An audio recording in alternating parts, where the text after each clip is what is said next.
Every day there is a forgetting, and every moment there is the possibility of remembering. Remembering who you truly are, awakening to your body, to the inner world and experience of being alive. Here is where you find the beauty, the joy. Here is where you free your soma.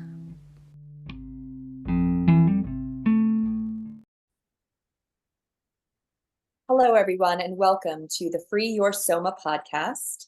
I'm here today with Kylie Clifford. She is the owner and founder of Berta Skincare. She's a holistic esthetician and a graduate of Radiance. And we're going to talk today about her somatic transformation, her somatic awakening over the last year, because it's just like a little over a year since we started working together and since we met each other, Kylie. I know, it's crazy. Yeah. So maybe you could say a little bit about your, what kind of condition were you in when I met you? Because we met at like a farmer's market where I was doing some somatic demos and you were selling your skincare line, right? And you heard that I did this thing and your eyes like widened and you were like, there's this story of the last 10 years about my back that I feel like I need to tell you. Right. Yeah, I remember when I met you, I thought you were a massage therapist, and I asked, I was like, oh, you do massage? I'm interested. And you're like, no, I'm a somatic educator. And I was like, I had no idea what that was. And you started explaining it. And I didn't understand fully what you were talking about at all. But I was like, I'm really intrigued because of, my journey with my back. It's been a long journey. Basically, I saw my first chiropractor at 17. I was told that this was like an alternative way of health, of staying healthy, of boosting your immune system. So you could go 3-4 times a week and get adjusted.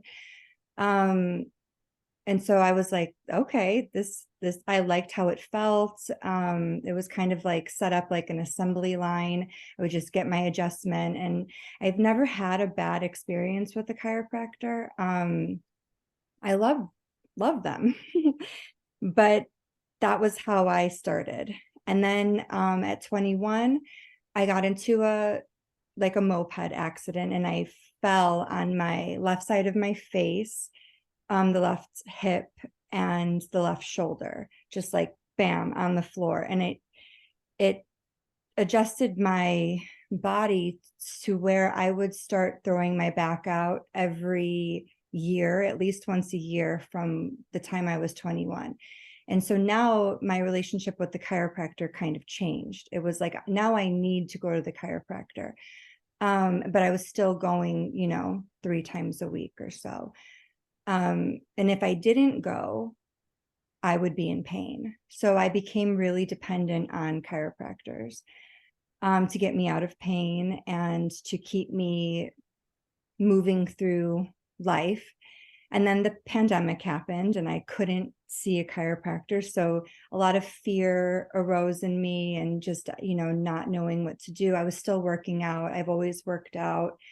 And so I started just like seeing a physical therapist. I saw acupuncturists after COVID because I was trying to kind of wean myself off of chiropractors because I started noticing I don't want to be dependent. I want to, feel stronger and more capable in my body and not need someone to put me back together.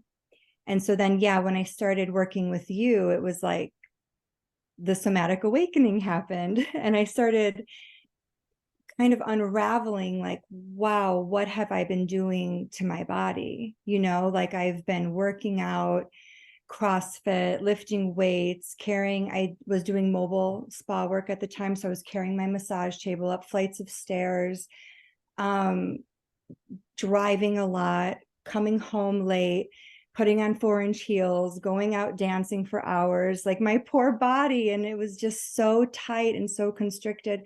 And then there's this fear that was in my body. Like there's so much going on.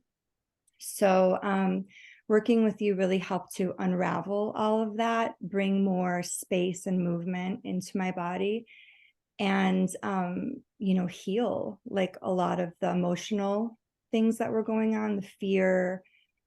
And I developed empowerment for myself. And I mean, yeah, it was amazing. Yeah, well, and what I think was interesting too is that, you actually at this point had experienced another somatic modality. You had been Rolfed, right? You had gone through Rolfing. True. And that was the first part of your somatic awakening, meaning you, in that Rolfing experience, I remember you telling me that like you realized that there were memories and there were emotions that were connected to different parts of your body, right? Yeah. Oh yeah, I almost forgot about. I did, 3 sessions of Rolfing, so it's 10 sessions each. And I think that was the first time I felt kind of like it was almost like this euphoric kind of like I'm on something feeling where I'm just like, oh my gosh, I'm here. Like I'm here. Maybe it was an embodiment moment. Like I was feeling embodied because, I mean, they go into your mouth. Like, I mean, it's painful, but it just, I tried a lot of things. I did a lot of things.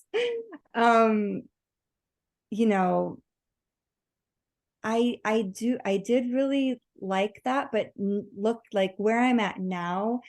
Um, I since I know myself better, I feel like what's more aligned is more gentle than Ralphing for sure. But I did have an embodiment experience with Ralphing and also with physical therapy. I found a really good physical therapist, and it was like that's when I started kind of having body awareness because he made me accountable for things. He wasn't just like, do this and do this. He was like, what do you feel? Where are you feeling this? Like, where are you in your body? So I didn't realize how disconnected I was from my body for sure. Yeah, and I think that those approaches, while they may not specifically call themselves, like a somatic approach, like a Rolfer usually calls himself a Rolfer, even though it is a somatic modality, you know what I mean? And a physical therapist who's having you really connect in and asking you questions. And like you said, holding you accountable. But in the same way, it's also like giving you back your power, saying, you're giving you an opportunity to be self-responsible and not just go through the motions or just do whatever they say, right?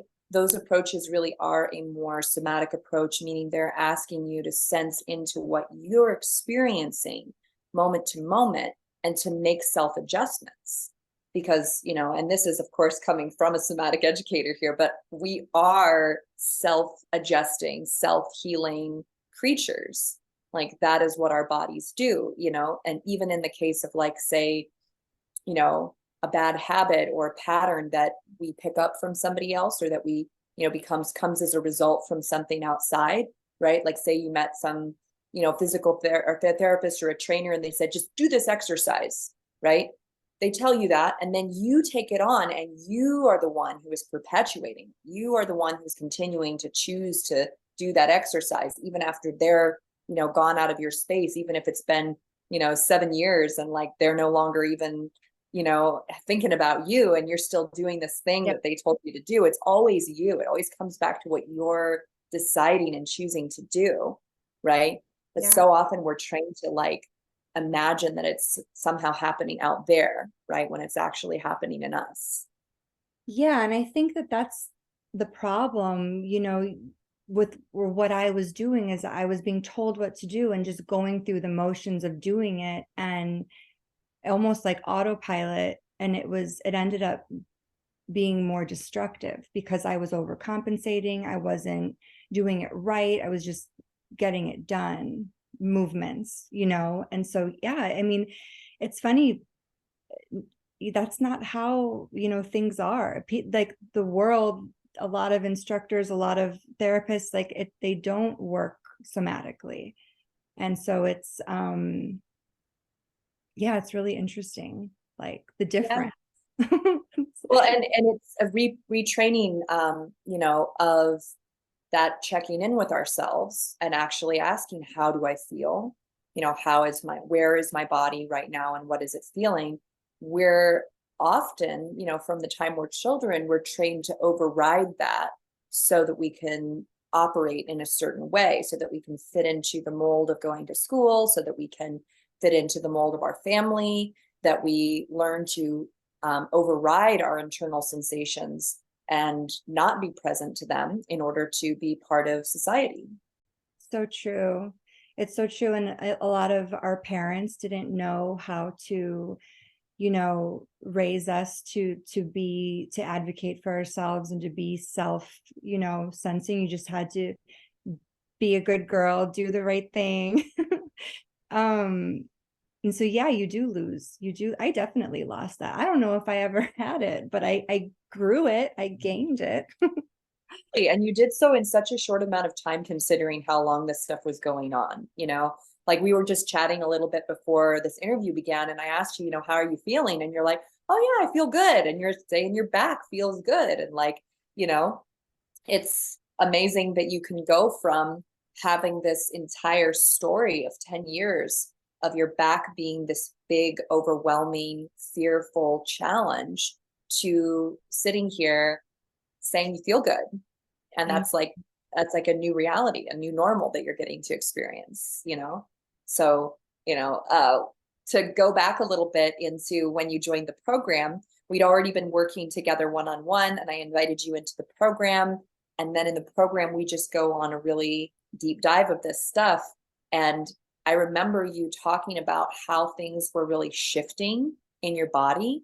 Do you kind of remember that time? Do you remember kind of the beginning of this? If you can go back, like, what did you experience when your body was shifting? What things were showing up for you?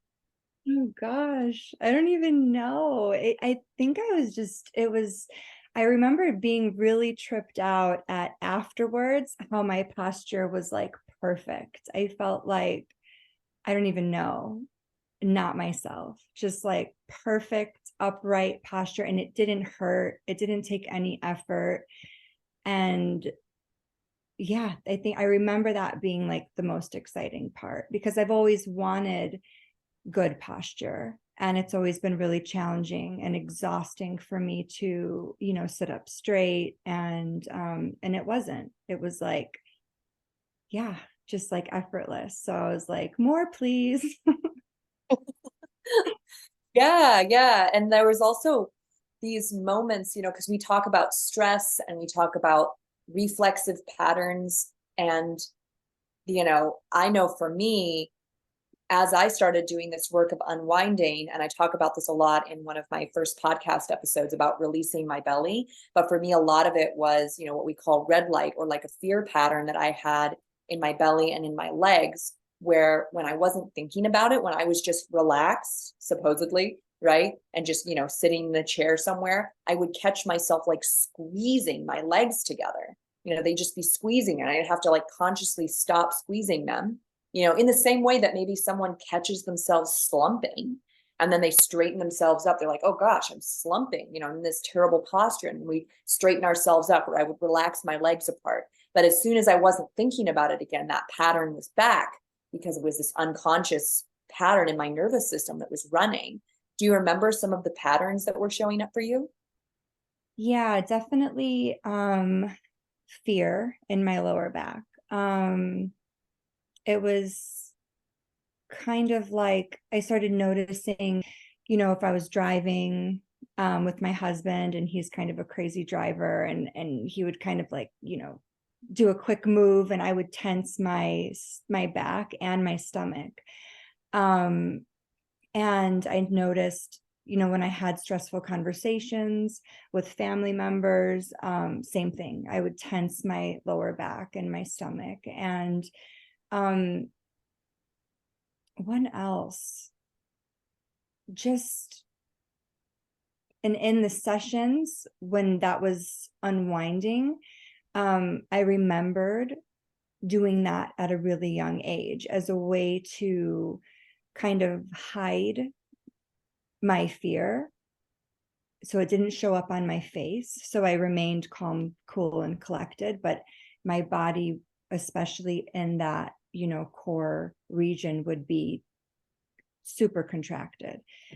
So it was a coping mechanism. It was a way for me to, keep myself safe and grounded and together. And if I was doing that since I was, 12 years old, I mean, that's a lot of contraction and emotional contraction that needed to be, let go of. And how else are you supposed to do that? Like, that's why the program was so cool. It's because, I'm a spa girl. Like, I get massages, I go in saunas, hot tubs, all the things. And it still I wasn't able to make that connection with my mind and body to let go. And so, yeah, I was just like really thankful for that. And I remember, there were days when, I would cry in sessions, be like completely like mind blown in sessions, there's just so much that happens because it's a lifetime. It's so much that we go through.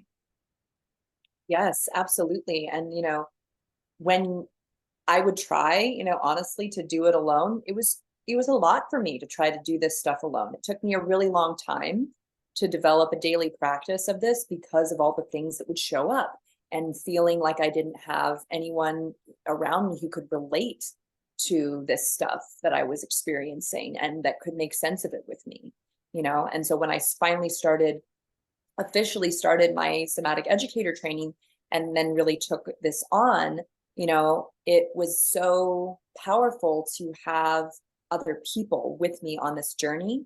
And it was powerful to have mentors who had been through it, who could simply sit there with me and validate my experience and let me fully have it instead of maybe being a little triggered by it or confronted by it or just confused by it, like a lot of people were, and so that's the other thing that I feel like part of why I've created this program is so that there's a space for this to occur. There's a container for this to take place in, where we can really let go of this stuff because we can. Our bodies are able to do that. They're made to do that. It's not like this. I think we were talking about this before the podcast started too. This technique is not like some special technique that like someone created. It's actually something that somebody discovered and then built a system around this nervous system mechanism that we have. And that's part of what makes it so potent and also makes it so that it kind of goes with anything that you might decide to do with your body, which is another piece of this that I feel like you've been discovering is like actually asking that question, what does my body like to do? Because you've also, like many of us, like me as well, we get it very disciplined or we get very programmed to think that like we should be doing certain things with our bodies. And then once again, ignoring what our bodies are actually saying about that activity or that situation or that relationship, right? Mm-hmm. For sure.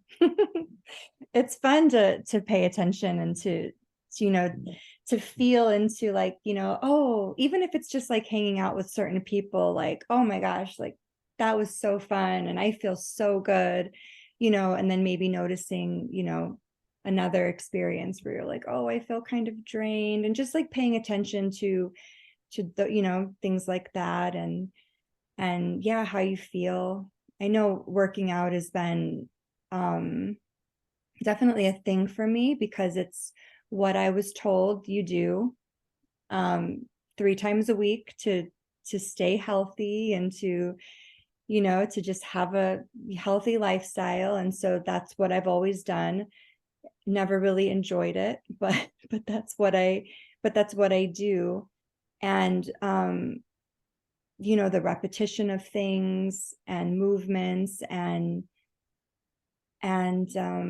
learning now that that's not really what my body likes. My body likes dancing and swimming and walking and trying to let go of what I always done. And it's tough, because sometimes I'm like, I'm not doing enough. But yeah, the somatic awakenings never end. It feels like it's just keeps on going. And yeah, and the daily practice, like I was like hungry for it. I was like, I remember I wanted to do as much as I could, because I was feeling so much and unraveling so much. And I wanted it all. But I think you do have to be ready for it, because even though it is these gentle movements, it can be, like you said, like really hard, and it could be a lot. I mean, it is a lot. And so, but trying it and having it like plant a seed, like it can't hurt. Right, right. Well, and part of, developing this skill, because what you have now is a skill of being able to, when your body's asking for it, when you want to do it, you can lay down and you can use this skill to turn off the tension in your body, you know? And even if you didn't do it, say went on some, you know, period of time where you didn't do it for like 3 months, your brain would still have those pathways, even if you weren't using them for 3 months, and you would never be starting at square one again after this program, right? And sometimes it's stepping away from something and feeling the absence of that thing that is part of the learning of why you were doing it to begin with. Mm-hmm. I've learned that over and over in this practice, definitely.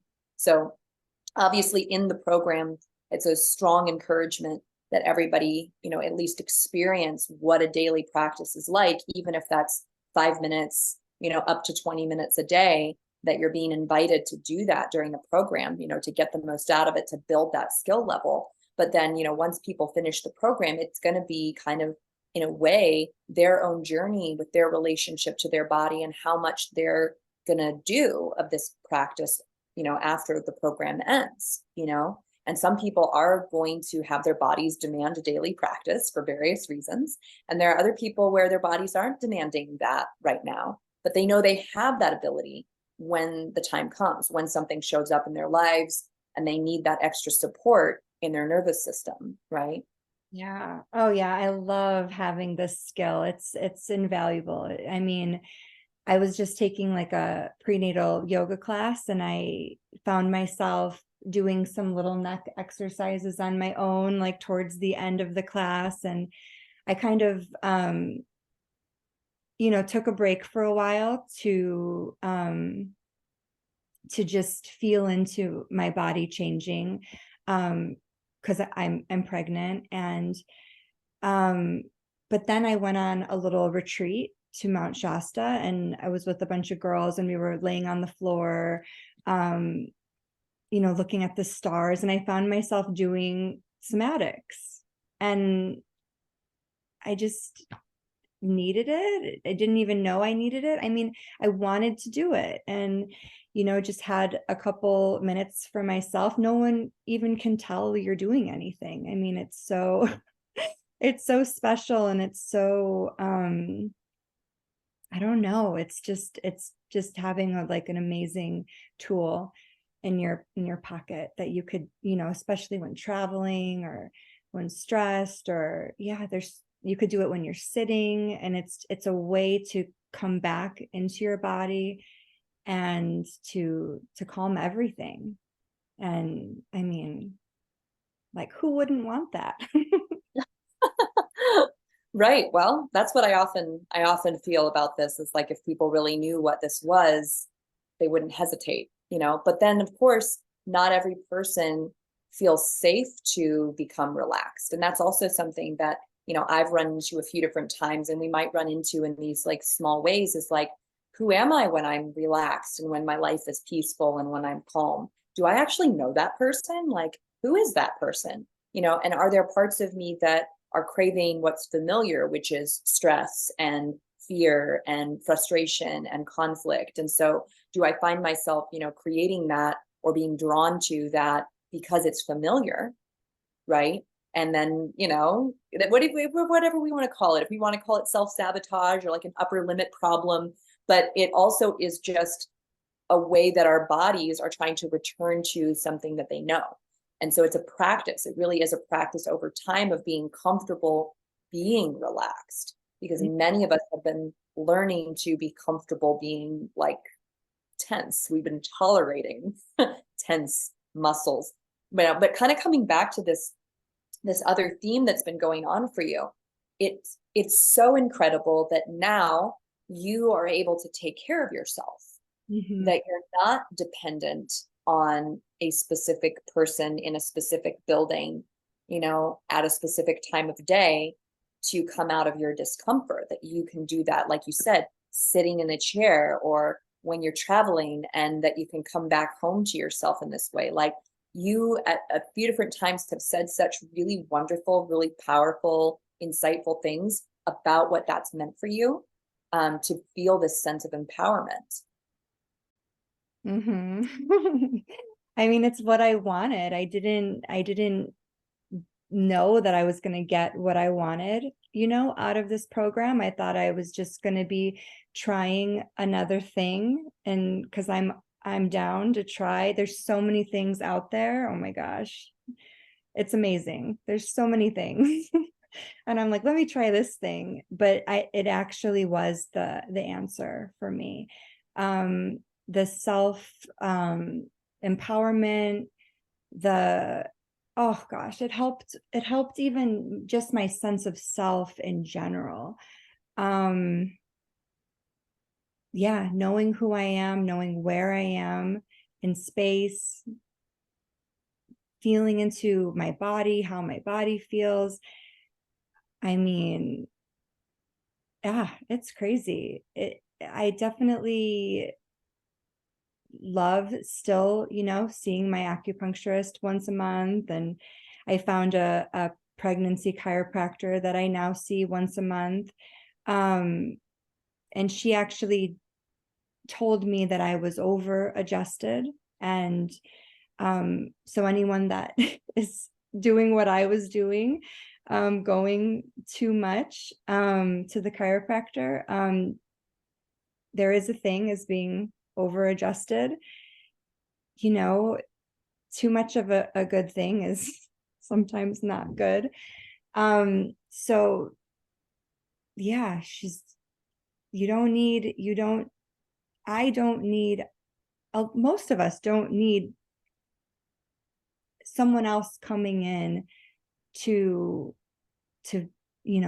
fix them or to make them healthier and better. A lot of times we just need to feel into where we're at. And yeah. I don't even know. It's so much, but it's everything to be empowered. Because I remember, oh gosh, we went on our honeymoon, me and my husband, and I threw my back out. We were in Greece. I didn't know what to do. I was like, oh, I have to find someone to put me back together. And I'm, relatively young. It was really sad and scary for me to be so dependent on other people and to not know,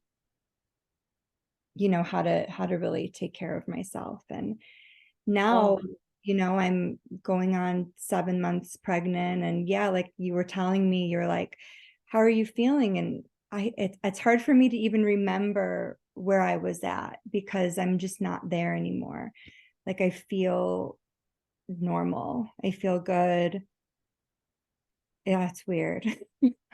Yeah, and it's funny when, because I hear this a lot, like, when people will finish like, a session or something, and they'll say like that they feel normal, but what they mean is like, I feel like how I like feel like I should have felt, but that I didn't feel. Because we can feel when things are off in our bodies, but we can't like explain it, and we don't know why it's happening. There's this kind of like mystery, and it all just gets kind of pushed together into this like something's wrong with me kind of feeling, because we don't know like why my back is getting, throwing out all the time. Maybe it was that motorcycle accident, maybe it was this, maybe it was that. When you start realizing that it's this accumulation of everything including your thoughts and your feelings that have been going on, that are all like, that are all coming together to create this phenomenon of your back going out. It's kind of like, oh, wow, there's suddenly this sense of you being responsible for that experience. And if you're responsible for it, it makes sense that there must be a way for you to undo that. There must be a way for you to shift out of that if you created it, right? If we created the circumstances of our lives, then we can create anything if we created this, right? Kind of that idea of like, you know, that we're always manifesting something, but we're often unconscious to what it is that we're manifesting. So it feels like a shock and a surprise when we have certain experiences in our bodies, right? But, you know, to kind of go back to what I remember you saying, I remember you sitting, it was probably like November, December last year. We had just started the program, like October 28th, I think. And you were sitting there and you said to me, am I really going to know what my body wants? You're like, is that actually going to happen? Am I going to know what my body needs and wants? Because I feel like I've never really known that. And I can't imagine that right now. And I'm serious, Kylie, like less than a month and a half later, I think you were like in Costa Rica or something, and you were texting all of us. You're like, I know exactly what I want. I know exactly what my body needs. It's so weird because I don't even remember, but it's so true. It's like, and I have those two trips to kind of remember. I went to Peru with one friend, and we both were, and the friend I went with is actually in your program now, but we were going on 18-hour days, like hiking and sightseeing and you know, sleeping in hostels. And I mean, we wanted to do everything, see everything. We didn't know when we were hungry. We weren't taking care of ourselves. We would hold if we had to pee, we would just hold it. You know, we were just like, we would come home and just be exhausted messes. We both ended up getting COVID on this trip. Like we both were just dying because we wanted to do and see everything and couldn't figure out or tap into what we needed. And then fast forward to Costa Rica with my other friend who's also in your program right now. That's so funny. And we just, well, I mean, I was able to fully take care of myself. Like I would wake up, I would do my little movements, we would eat breakfast, you know, we went to a festival. So we would, you know, take a car to the festival and then, you know, party and dance and swim. And then we would eat dinner, go to the bathroom when we needed to, come home. We weren't going out all night. We weren't stressing our bodies out. We were really taking care of our bodies. And so when we came home, it was like we actually went on vacation. When I got back from Peru, it was like I needed a vacation. So yeah, big difference, big difference. Yeah. And I remember you, you know, messaging us with this sense of feeling, this sense of empowerment of like, you know, that you're really like listening and taking cues, and that you could kind of support your friend in that state, that you could actually have the capacity to notice her and her needs and accommodate them while also like having good boundaries with your own needs. Like there was this sense of being able to like do more than just survive. Totally. Yeah, we took breaks. I taught her some somatics. We laid, we took naps. You know, it was everything. It was like really enjoyable versus like the kind of FOMO energy of like needing to do it all, see it all, and just not take care of yourself. Like that wasn't it. It used to be it for a lot of my life, but you know, yeah, I like this way better. It's a different era in your life because now you're becoming a mother, and that's going to be all about finding ways to balance out not only yourself but yourself in relationship to another little being who's going to be very dependent on you, you know. And so I mean, I'm really I'm really excited that, there's going to be another mother out there in the world who is practicing their own somatic awareness, because your kid is going to experience that. Your kid is going to grow up with this reality of, we don't have to hold on to the stuff in our bodies physically that we would otherwise hold on to, like, because you have that experience of being able to let that stuff go, so they're automatically going to be, given that perspective, simply because that's something you've spent time doing. Mm. Yeah. Oh, excited too. All the things to come. Yeah. And I'll have to show you, because there are some very simple, small ways, when the baby comes, we'll put like together some time, because I've been doing more and more prenatal work. I've been doing more work with midwives. I think I mentioned this to you. You came to one of my prenatal classes, right? There are some really simple things that you can do with your baby, and then simple stuff that you can do like with your toddler, when they have an ache or a pain, that you can help them integrate it in their nervous system, like right away, because their nervous system's so fresh. Ooh, I love that. What about like labor moves?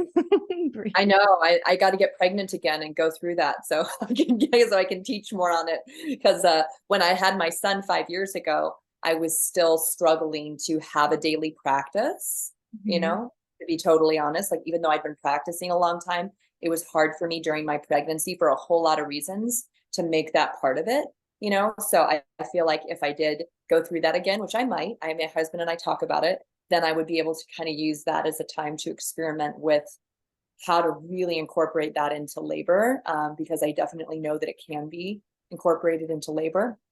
But I'll say in general, if you can do your pregnancy series like before, like the final 5 days or whatever before your due date, just really pump up the somatics. It's going to put your body into that rhythm. It's going to make the birthing process easier, because you're going to be able to let your body do what it needs to do, and those muscles and those bones that need to open for you to actually bring the baby out are going to know how to do that. They're not going to be accidentally hypertonic and preventing that from occurring.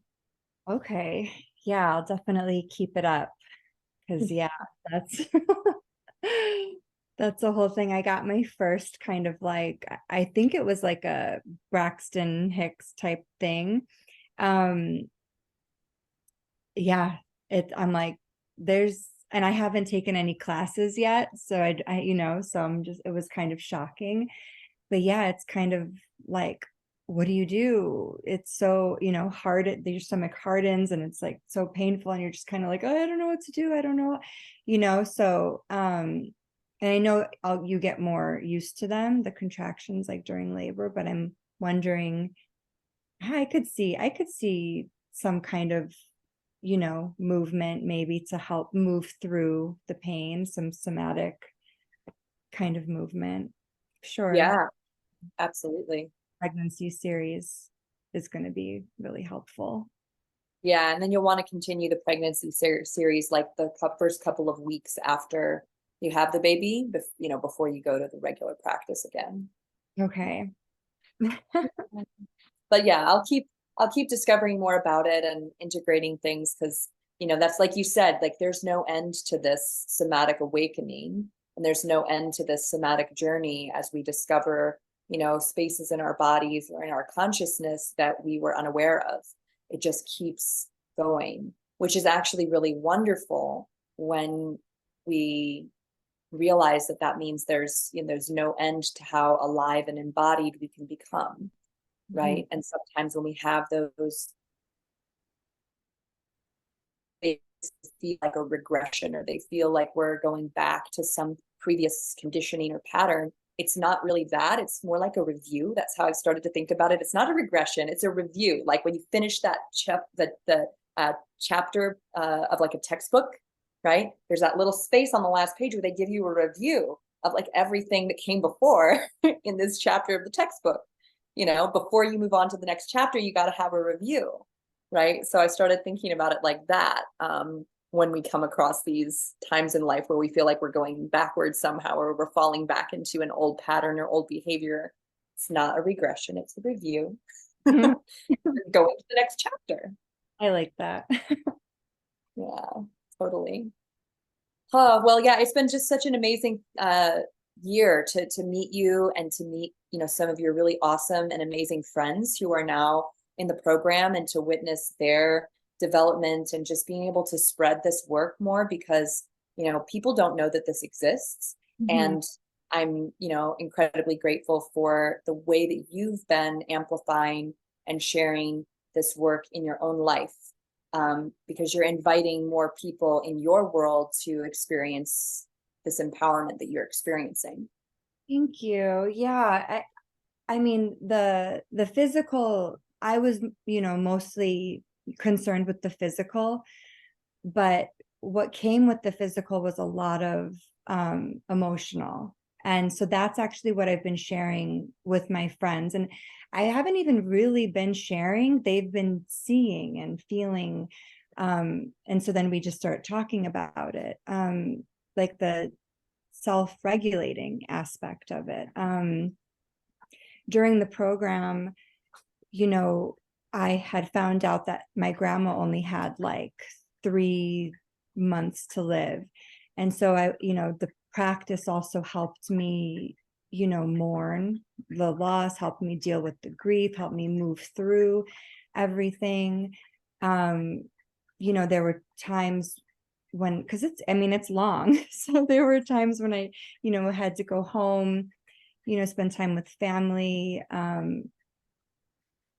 And I was able to feel into, my nervous system and how it's normally a little bit dysregulated, and, my emotions, and how I can calm myself, like self-soothe and actually regulate, my emotions. And if I can't, can communicate that. I mean, all these things are really important. I mean, it's definitely, a gift. And I know, and whatever you bring into the program is valid, whether it's physical, emotional, wherever you're at. It's a safe space to kind of just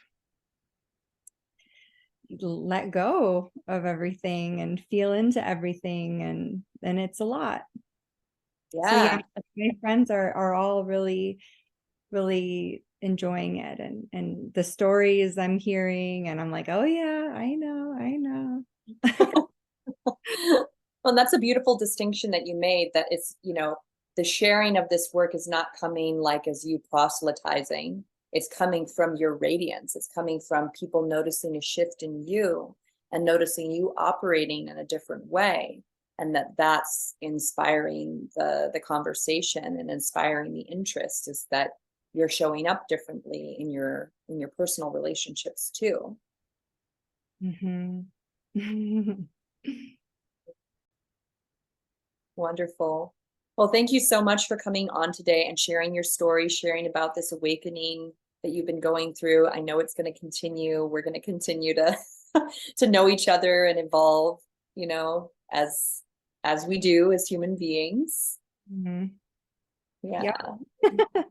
And I'm excited for this next phase in your life, as you, kind of let go of who you were before and step into motherhood, because as you'll discover, it's quite a transformation in your body and in your nervous system to have a little person in your world.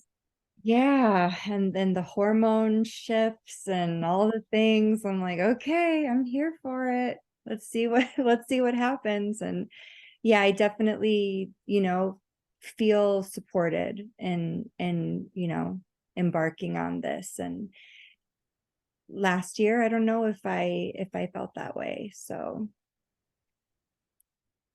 was it last Yeah, year? it Long, seems longer ago, doesn't it? Because yeah, somehow it seems longer ago, because you've been through so much between now and then. yeah, It's only a year ago. yep. Yeah. Yeah. It's funny.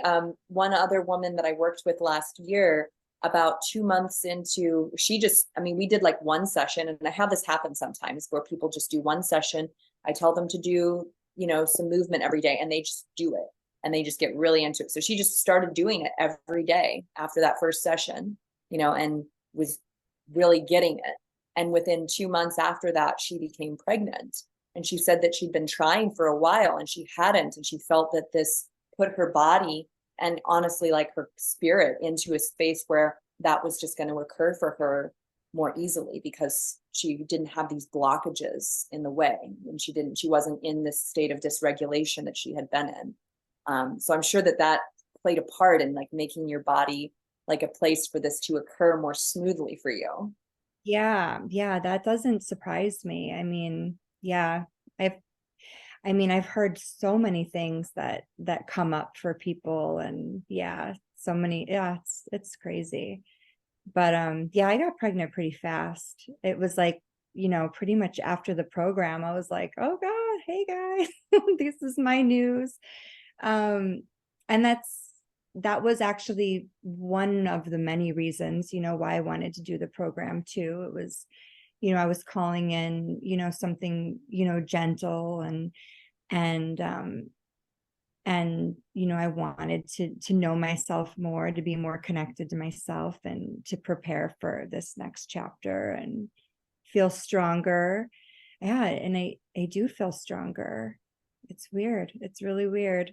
Doing less makes you feel stronger sometimes. And because you're not worn out, you're not exhausted, and that's the same thing with releasing your muscles. Doesn't make them like weak or floppy. It just makes them ready to actually do what you ask them to do.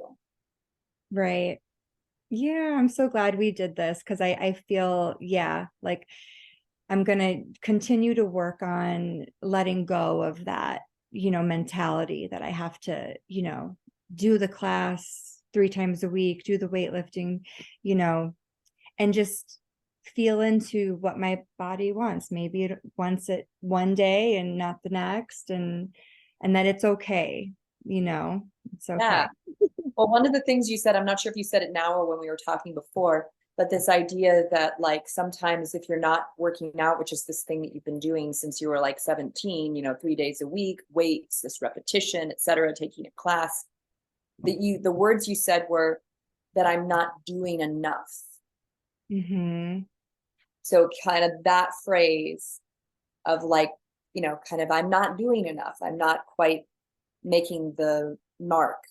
It's a phrase that sort of insists that you're in some kind of deficit in your natural existence here right now as you are, that you're missing something. And that's just a question, is that really true? Or is that a perception that's linked to something else, that's linked to a past experience? Or, is that a belief that really is true, I guess, right? Yeah, I think it is, but I'm like in it now, so I have to do some somatics and get to the root of that, because yeah, it's definitely there. I'm definitely working with that still, like the, because I basically stopped working out, being pregnant, and that's, one of the reasons why I feel so good in my body is because I'm not, doing so much. And but there is like this weird kind of like guilt, like that I'm not doing enough, that I should be, especially, our culture, and I see all of these, pregnant women jumping around and doing so many things. I'm like, oh, should I be doing that? And I could, but what is my body need? And yeah, it's interesting. Definitely. I know. Say that again. Like, what does my body need? And then finding the answer, and then being okay with that, and letting go of what could be good for someone else. Right, right. And I mean, maybe it's also connected to that FOMO that you mentioned too, that like, I got to do it all. I got to be it all. I got to have it all. Otherwise I'm behind, or I'm going to miss something. Right. And then, yeah. And then what?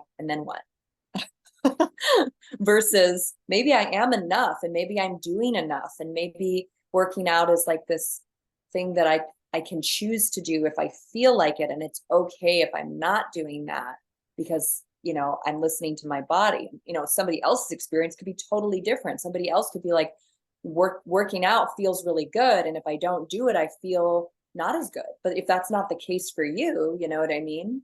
Right. And just like our food conversation, like if you're eating something and it's tied to, oh, I shouldn't be eating this, and you're eating it and you're like, you're also absorbing all of that guilt. And it's like, if I'm taking a class or working out and I'm like, oh, I don't really want to be here and this is hard, and am I really getting a good workout, or am I just going through the motions? Am I just going through autopilot? Am I overcompensating? And then I end up hurting myself. It's like, yeah, there's got to be a better way. Like if we're going to eat something, we have to enjoy it. If it's, if we're going to eat a donut, we just have to enjoy it and have it delicious. Be in full radical acceptance of that thing and what it is, and that, it could in some ways not be the best choice, and in other ways, maybe it is the best choice right now. And maybe, can we accept ourselves? I know. I just found this like amazing bakery where I live now. And oh my God, it made me want to cry. It was so delicious. I don't even know. It was some like chocolate croissant thing. And I was like, oh, I feel like I'm in Paris. I needed that moment. And it was great. No guilt. So it was, so that's how I want to live my life. Right. And the thing is too, when guilt shows up, it's just another feeling that's showing up to inform us about something. Mm-hmm. It's not like we have to completely avoid our uncomfortable feelings. Like they're going to show up. It's like, how can we work with them to get what the message is? What's the learning? What is my body trying to say? What is my nervous system trying to say?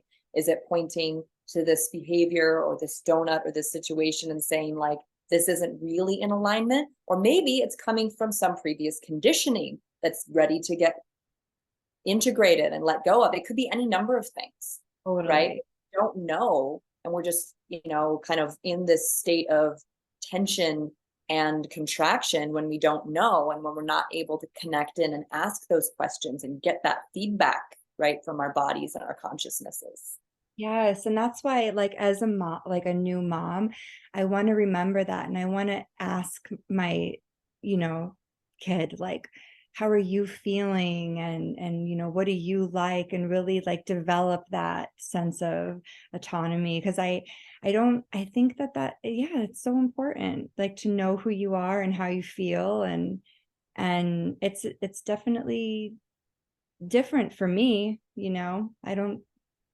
I don't think I had that experience. Like, when I was sad, my mom would be like, don't be sad. Don't be sad. I'll do anything to make you happy. You know what I mean? Like, but maybe I needed to feel, what was going on, what was making me sad. And, but, she did her best. And, we love our kids and we just try our best. I'm hoping that hoping I do relate to that. When my son is like having a unpleasant experience of some kind, there's part of me that just wants to like scoop him up and make that experience just disappear, and then I have to check myself and be like, he's allowed to have this experience, and like I don't have to be like rushing in to make it different, so it's definitely hard. Yeah, we don't want to see them sad, but yeah, it's a journey. Yep. And it keeps going and going. So thank you once again for coming on the podcast and sharing your story, sharing about your somatic awakening.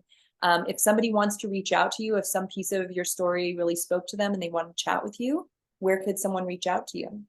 I'm on Instagram at berda.skincare, BRDA.skincare.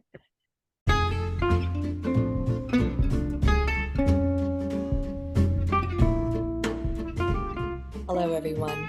Thank you for listening to the Free Your Soma podcast. If you enjoyed this interview with Amanda and feel inspired to learn more about the Radiance program, please go to www.freeyoursoma.com. The next round starts November 4th. Podcast listeners will receive $500 off of the 6-month program. I'm so excited to see you blossom and shine as the Soma, the being that you truly are. So much love to you.